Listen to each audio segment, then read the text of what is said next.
7h30, Chers amis, la 9h30, matinale Toxin, Nicolas merci d'être Vidal. là ce matin. Continuez à partager, à liker, c'est extrêmement important. Et vous le savez, abonnez-vous à la chaîne, on doit arriver aux 300 000 abonnés d'ici la fin du mois. Donc merci beaucoup. Et ce matin, on va commencer cette matinale avec un jeune éleveur que je suis sur TikTok. Une nouvelle fois, vous savez que je vais m'encanailler sur TikTok et ça fait un petit moment que je suis le jeune Alexandre Morel qui est éleveur dans l'Ain. Bonjour Alexandre, comment allez-vous? Bonjour, impeccable et toi? Ben, super, on va se tutoyer, effectivement. Tu es jeune, en tout cas, merci beaucoup. Je te présente en fait parce que moi, je te suis depuis un certain temps, Alexandre. Alors, toi, tu t'es mis sur TikTok et ça cartonne. Alors, tu es éleveur et t'expliques en fait sur ces vidéos TikTok tous les sujets des agriculteurs, les manifs, la désespérance, la PAC, le prix de production, la grande distribution. Et c'est extrêmement intéressant parce que tous ces sujets sont abordés et surtout, ça marche. Il y a des vidéos qui cartonnent. Comment t'expliques que finalement, pourquoi d'ailleurs, excuse-moi, pourquoi d'abord tu t'es mis sur TikTok pour expliquer tout ça et comment t'expliques que ça marche? Parce que quand on parle de la PAC et des prix de revient, bon, manifestement, c'est un peu ardu, quoi, mais ça marche. Alors déjà, je te racontais l'histoire complète qui a fait que je Ouais, suis arrivé au ouais, réseau. Donc moi, j'étais au lycée agricole de Montmoreau et on a fait le trophée national des lycées agricoles quand j'étais en bac ouais, pro. Et il y avait ouais, une page Instagram à animer et on avait eu l'idée de faire des petites vidéos pour expliquer le métier. Et je ouais, m'étais retrouvé responsable de ça. Et ouais. le fait de parler devant une caméra, d'expliquer mon métier, c'est quelque chose qui m'a beaucoup plu. J'adorais ça. J'ai toujours aimé prendre la parole. Déjà, faut savoir, j'ai toujours été quelqu'un qui prenait la parole, la défense. J'ai toujours été, je crois que j'ai pas fait une année sans être délégué de classe depuis le collège jusqu'à la fin de mon BTS. Et Ouais. de fil en aiguille, quand on a arrêté le TNLA, c'était les périodes du Covid. Et puis je me suis dit, mais pourquoi moi je le ferais pas en fait sur les réseaux? Il y avait personne à cette époque ou pas grand monde qui parlait du métier. Et je me suis dit, vas-y, je me lance. Alors, au début, c'était pas au même format qu'aujourd'hui, c'était moins bien fait. Mais là, ces derniers temps, on va dire que ça fait un an, j'ai mis vraiment l'accent sur la qualité de mes vidéos et on peut dire que oui, ça marche quand même plutôt fort. Ouais, ça marche fort parce que c'est quand même des vidéos, je le regardais, je vous invite, chers amis, à aller sur TikTok, hein, à suivre Alexandre Morel. Pas mal de sujets. En plus, c'est abordé, c'est très pédago, c'est simple, c'est fluide. Et puis, c'est toujours fait dans le contexte, Alexandre. C'est toujours avec tes vaches et toujours avec ton bétail, hein, toujours. Hein.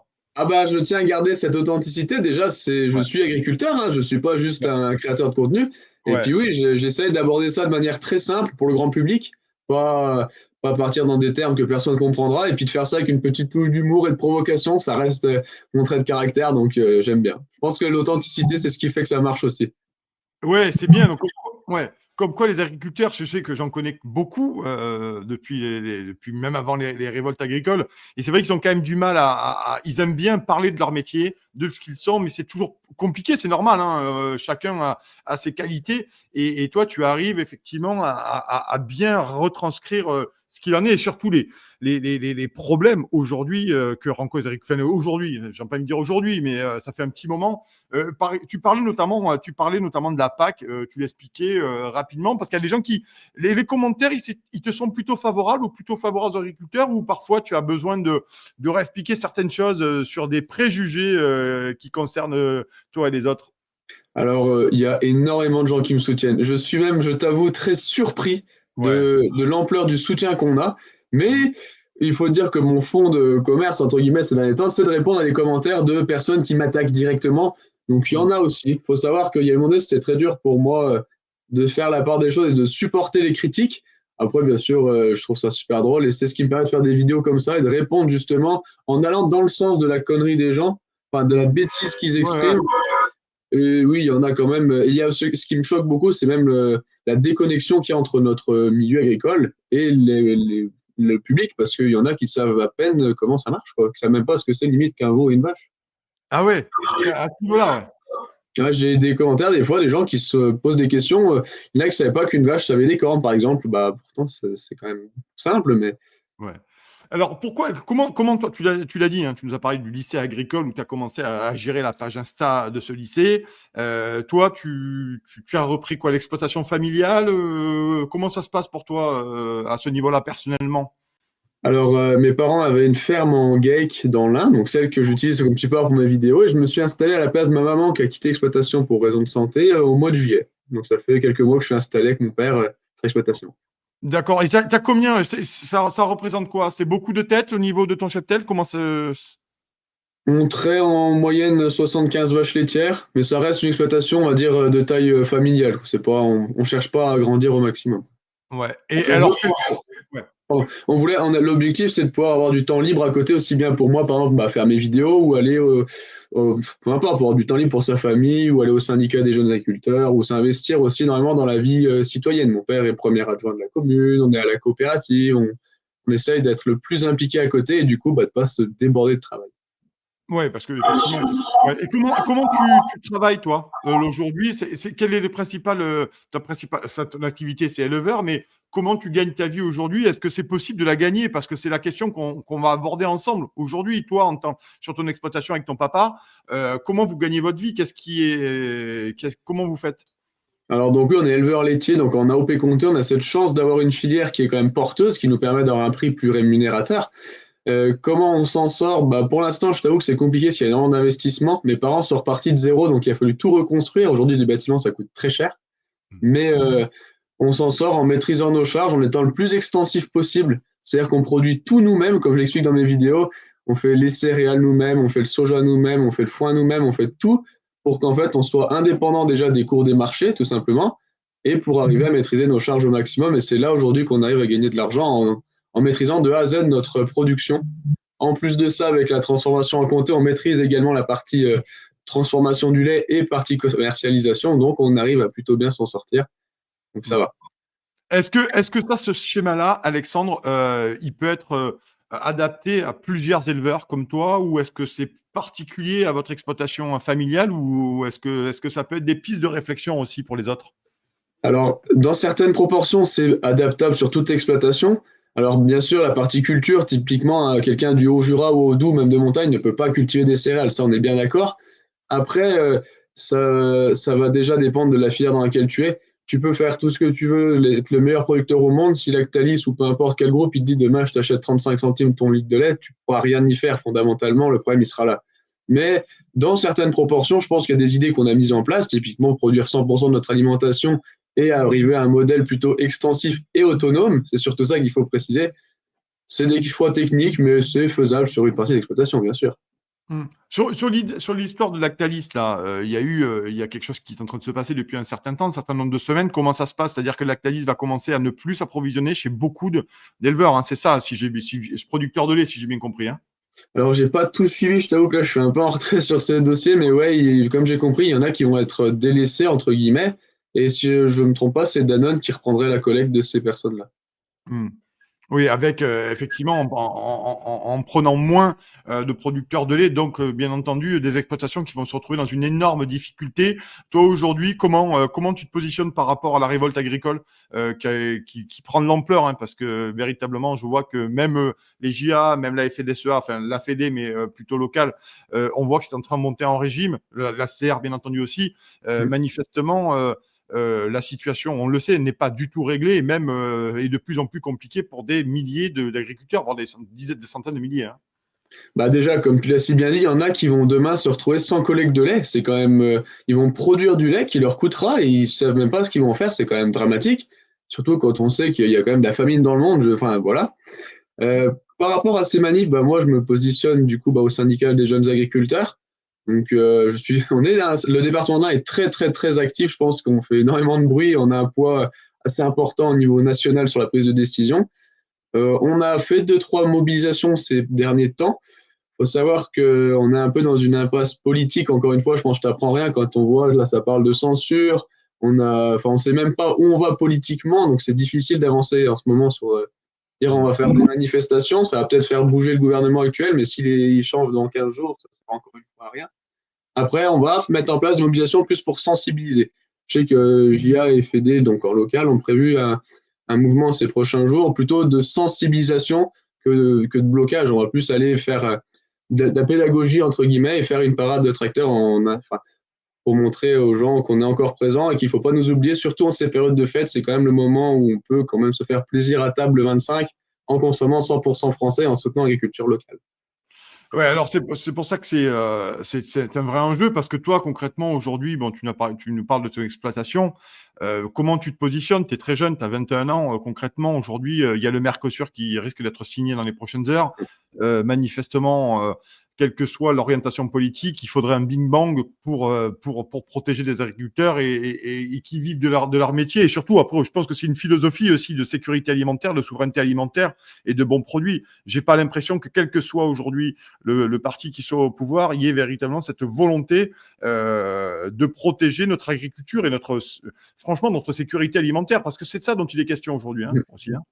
Bah, la vraie question, c'est savoir qui voulez-vous qui vous nourrisse. Est-ce que vous voulez que ce soit des gars comme moi, des fermes françaises, locales, qui sont investies dans l'environnement, qui font attention, ou est-ce que vous préférez que ce soit, enfin je dis vous, c'est de l'abus de langage, mais est-ce que vous préférez que ce soit un Brésilien qui utilise des molécules encore interdites depuis peut-être 20-30 ans en France, typiquement l'atrazine. Je ne sais pas si cette molécule, ça vous évoque quelque chose, mais c'est quand même ultra rémanent et on en retrouve encore sur nous, alors que c'est interdit depuis des années chez nous. Là-bas, c'est légal. Les pays où on parle d'Abati-Brûlis sur l'Amazonie, où ils ont de croissance aux hormones et antibiotiques. Bon, bah, pour moi, il y a un énorme choix à faire, c'est de savoir quelle main voulez-vous qu'il soit celle qui vous nourrisse, quoi. Donc, il y a un énorme enjeu. Et moi, aujourd'hui, bah, je m'inquiète beaucoup par rapport à l'avenir de mon métier. Ça, c'est une évidence. Je ne sais pas si dans 5 ans, on sera encore là, quoi. C'est des accords comme ça, en fait, on nous dit qu'il faut produire comme il faut produire avec des normes, des règles. On prend pas. Enfin, pour moi, en plus, ça se fait de source. Je veux dire, travailler différemment et mieux, ça ne me dérange pas. Au contraire, c'est même une très belle perspective d'évolution. Mais si derrière, on ouvre la porte à des importations massives qui ne respectent pas un dixième des engagements que moi je prends et qui, en plus de ça, sont bien plus concurrentiels par rapport à nous au niveau des prix, ben derrière, il va y avoir un vrai problème pour nous, quoi. C'est-à-dire que soit nous, il faut nous protéger, et dans ce cas-là, mettre des clauses miroirs ou des frais de douane, je ne sais pas, je ne suis pas politicien, mais peut-être imposer un tarif ou au moins qu'il soit égal en termes de prix, soit il faut nous enlever des normes, soit il faut que nous, on puisse produire comme eux pour être exactement pareil. Oui, effectivement, sur la question des normes, déjà, si ces gens interdisaient aussi l'import de produits, ils ont récupéré, on s'est rendu compte il y a 3 semaines que du bœuf brésilien était sacrément plombé, notamment à l'œstradiol, qui sont des hormones. Manifestement, je ne suis pas convaincu que le Mercosur va nous amener de la sécurité alimentaire et des produits sains par rapport à ce que toi, tu peux produire dans ton exploit familial aussi. Là, on marche sur la tête aussi à un moment donné, hein.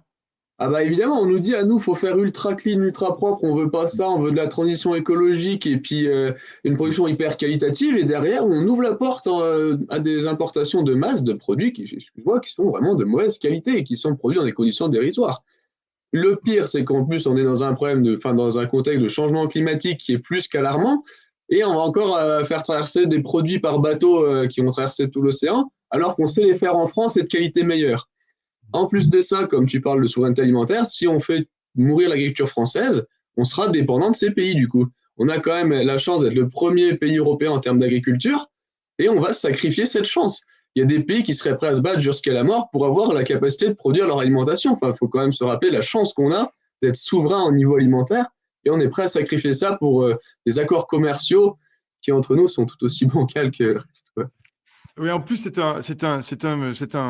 un cercle absolument pas vertueux, justement, mais terrible, terrifiant, parce que ces produits arrivent moins cher sur le marché, donc ils te mettent, toi et tes copains, en concurrence. Et au vu de l'effondrement économique de la France, les Français, je regarde le poulet, je regarde les manchons de poulet, j'étais récemment au supermarché, mais c'est devenu un luxe de bouffer du poulet. Forcément, si le poulet qui arrive de je ne sais où, d'Ukraine, tiens, allez, prenons au hasard l'Ukraine, tiens, pourquoi pas, qui arrive 30% moins cher sur nos étals, effectivement, les gens qui n'ont pas d'argent, consommer local, tout ça, c'est très bien, mais ils n'auront pas les moyens d'acheter du poulet de Brest, notamment conventionné ou bio. Tu vois ce que je veux dire, Alexandre? Il y a aussi un énorme problème là-dessus, ça je suis 100% d'accord, hein, j'ai connu la misère étudiante à me serrer la ceinture et à manger que des pâtes. Après, là, on rentre sur un autre débat, mais aussi les marges des grandes surfaces. Quand Ouais. tu sais que le comté Amacop, il est vendu en moyenne 17 € le kilo pour du comté prestige, que tu retrouves du comté simplement du doux qui a été affiné 8 mois, on parle d'un comté qui est comté rien, qui est vendu 24 €, 25 € le kilo minimum en grande surface. Il y a aussi un énorme problème là-dessus. Moi, aujourd'hui, je fais de la vente directe quand je peux. C'est très chronophage et on n'a pas pour l'instant trop développé ça. Je vends 13 €, allez, 14 € le kilo TTC de viande. Dedans, dans ces colis, tu as du steak haché, des morceaux nobles comme des morceaux moins nobles. Évidemment, c'est un tout. Et je gagne de l'argent. Les mêmes morceaux que je vends, t'en as, ils se retrouvent à 30, 35 € le kilo en grande surface. Mais la marge, c'est pas nous qui la prenons, hein. Sauf que nous, on se fait allumer sur les prix et vous, consommateurs, vous faites allumer aussi sur les prix. Et là, il y a encore une fois un autre problème de répartition des marges et qui fait que tout le monde est perdant, sauf l'industriel au milieu ou la grande surface. Tu parles de ces colis, c'est intéressant parce que je suis dans un petit village de l'Hérault, notamment, et il y a beaucoup de gens qui achètent des colis, notamment de l'Aveyron, de la Lozère. Et en fait, on se rend compte que les gens sont en train de se rabattre sur des producteurs comme toi qui proposent des colis avec plusieurs morceaux de viande notamment, et pas que, mais de viande. Donc finalement aussi, il y a un changement parce que c'est beaucoup moins cher. Finalement, lisser sur 2 ou 3 mois de course, ça n'a rien à voir en termes de prix. Rien à voir. Ah, ah bah on est bien d'accord, et en termes de qualité non plus, hein. Moi j'ai des gens, je peux te dire, qui viennent avec des étoiles dans les yeux quand ils te reviennent te voir, ils disent c'était incroyable, on a adoré, même mes enfants en bas âge qui mangent que des steaks hachés normalement ont mangé des pavés de rump steak. Tu dis, voilà, après, le problème de cette façon de faire, c'est qu'il y en a qui abusent comme partout. Je sais qu'on me le met souvent dans les dents sur les réseaux. Il y a des agriculteurs qui en profitent et qui vendent plus cher qu'en grande surface. Ça, je ne comprendrai jamais. Mais si vous avez la possibilité de vous rapprocher d'éleveurs comme moi, locaux, qui vendent ça à des prix enfin, vraiment qui correspondent à tout le monde, en fait. Nous, on gagne de l'argent. Vous y retrouvez financièrement et vous avez de la qualité en plus. Enfin, franchement, moi, j'encourage à fond ce système. C'est ultra vertueux. Ouais, effectivement. Après, c'est toujours pareil.